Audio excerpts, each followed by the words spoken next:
Jérusalem, capitale d'Israël.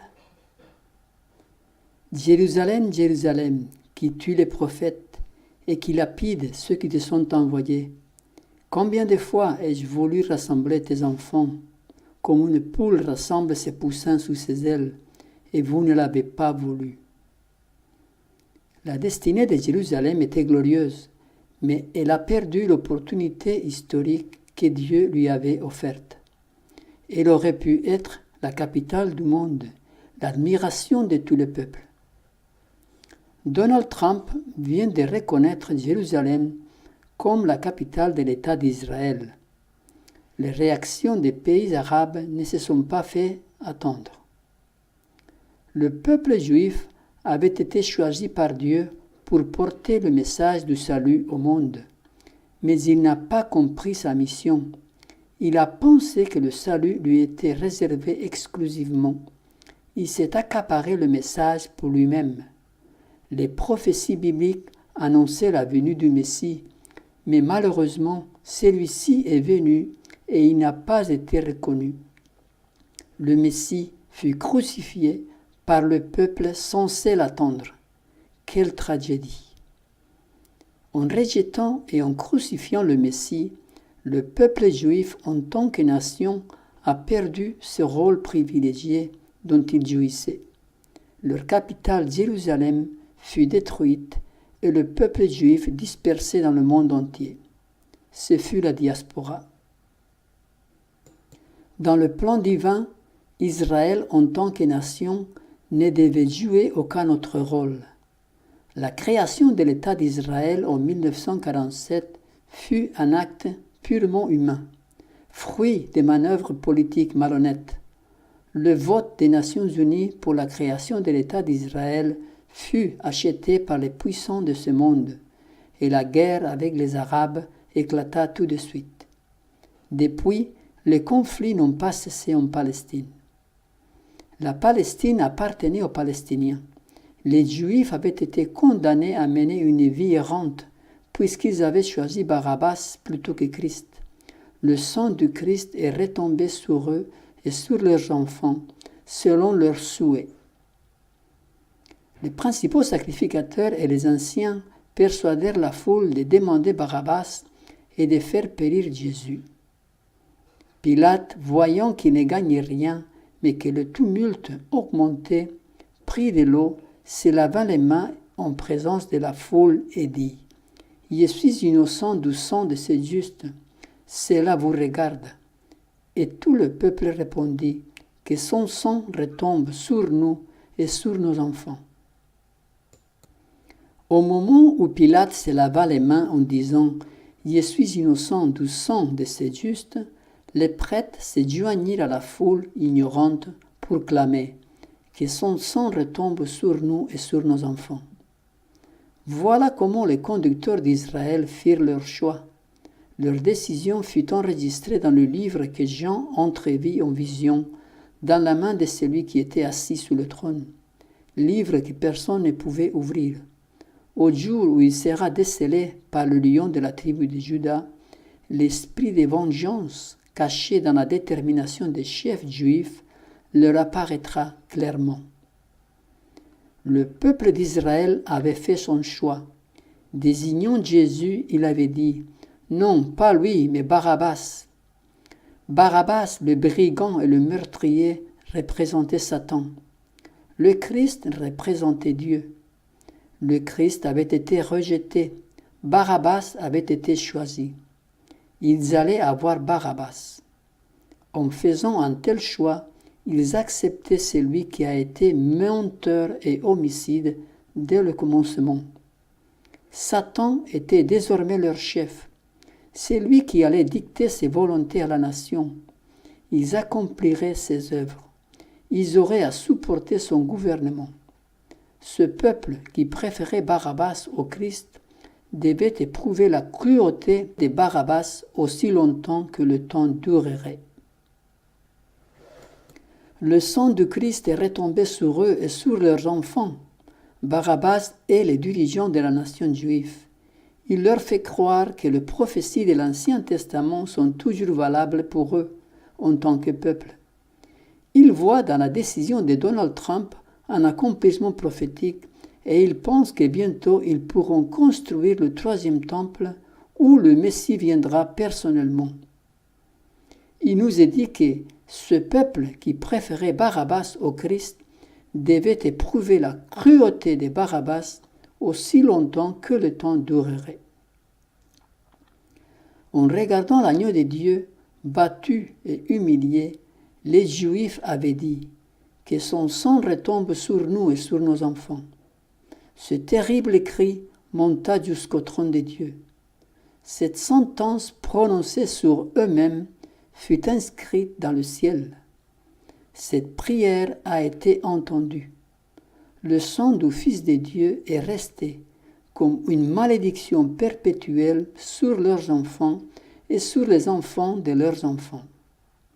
Ceci s'est accompli d'une manière effroyable lors de la destruction de Jérusalem et d'une façon non moins affreuse dans les conditions de vie imposées à la nation juive pendant 18 siècles.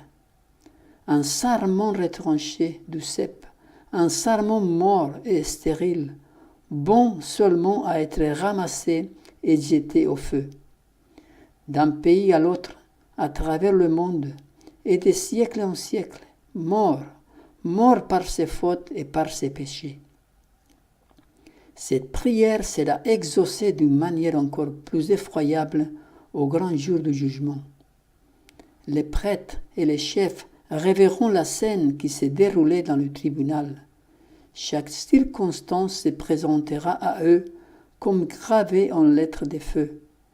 Alors ceux qui ont dit que son sang retombe sur nous et sur nos enfants recevront l'exaucement de leurs prières.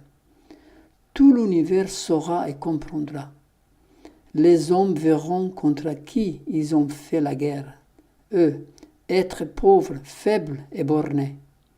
Dans leur détresse et leur épouvante, ils diront aux montagnes et aux rochers, « Tombez sur nous et cachez-nous loin de la face de celui qui est assis sous le trône et de la colère de l'agneau, car le grand jour de leur colère est venu, et qui pourra subsister ?» Nous ne pouvons pas mesurer la malignité du mal. Certaines choses nous échappent, mais une chose est claire. La crucifixion du Messie pèse sur les comptes de la nation juive. Elle emportera les conséquences jusqu'à la fin. Dieu est miséricordieux. Les Juifs qui se répandent et se convertissent individuellement sont accueillis par le Père, mais en tant que nation, elle a été condamnée et rejetée. Dans la parabole de la vigne, ce sont les chefs du peuple juif qui prononcèrent leur propre condamnation. Écoutez une autre parabole. Il y avait un homme, maître des maisons, qui planta une vigne. Il l'entoura d'une haie, y creusa un pressoir et bâtit une tour. Puis il la ferma à des vignerons et quitta le pays. Lorsque le temps de la récolte fut arrivé, il envoya ses serviteurs vers les vignerons pour recevoir le produit de sa vigne.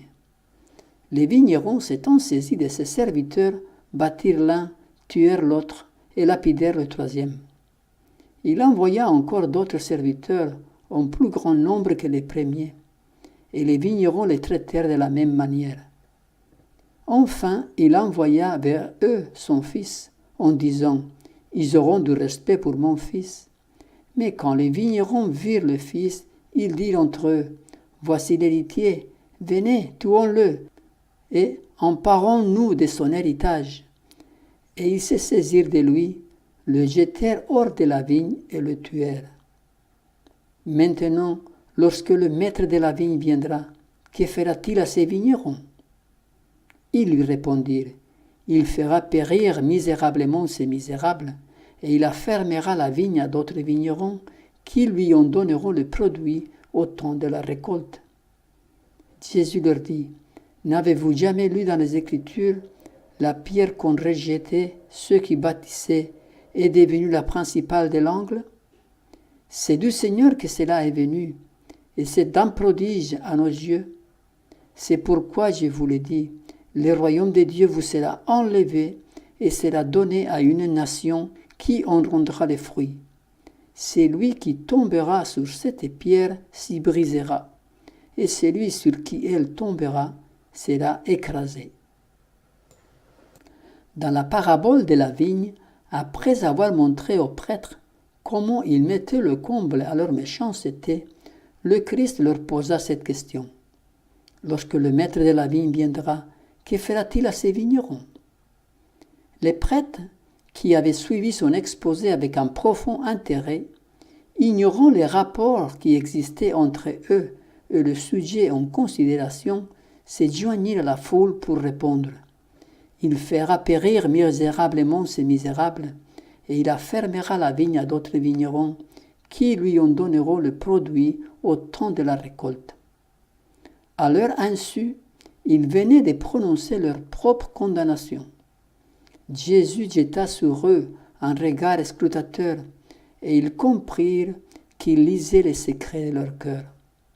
Sa divinité éclatait à leurs yeux avec une puissance indubitable. Ils se reconnurent sous les traits des vignerons, et c'est involontairement qu'ils s'écrièrent « À Dieu ne plaise ». C'est bien triste, mais le sort du peuple juif n'est pas arbitraire. Ils récoltent ce qu'ils ont sémé. Les lois divines sont incontournables. Heureusement, son amour et sa miséricorde sont là pour nous venir en aide. Ce qui arriva à la nation juive est un avertissement pour chacun de nous. Ne vous y trompez pas, on ne se moque pas de Dieu. Ce qu'un homme aura sémé, il le moissonnera aussi. Les lois divines sont inéluctables. Elles sont nécessaires et indispensables à la vie. Notre choix personnel doit être de nous y conformer si nous voulons jouir de la vie. Résumons-nous. La reconnaissance de Jérusalem en tant que capitale d'Israël n'accomplit aucune prophétie biblique. La nation juive est soumise à sa propre condamnation. Dieu s'est choisi une autre nation, l'Église composée de ceux qui gardent le commandement de Dieu et qui ont le témoignage de Jésus. Le salut est à la portée de tout individu qui se répand et qui l'accepte par la foi, sans distinction de race, de couleur ni de culture. Le seul choix intelligent que nous pouvons faire, c'est de nous soumettre à ce Dieu d'amour qui ne veut que du bien à toute l'humanité.